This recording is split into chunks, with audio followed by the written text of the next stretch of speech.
Welcome to cooking class. এই চ্যানেলে আপনাদের সবাইকে স্বাগত। আজ আমি রান্না করতে চলেছি তেল ডিম, যেটি অনেক অনেক প্রাচীন রান্না। হ্যাঁ,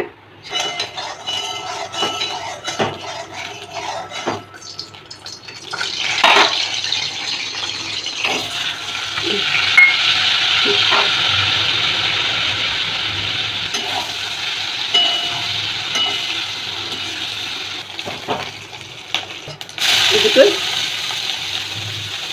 হালকা করে একটু বেটে নিয়েছি, খুব হালকা হালকা করে একটু পেঁয়াজ আর রসুনটা বেটে নিয়েছি।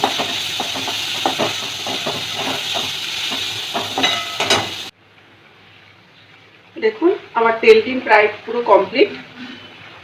রংটা এতক্ষণ ধৈর্য ধরে দেখার জন্য আপনাদের সকল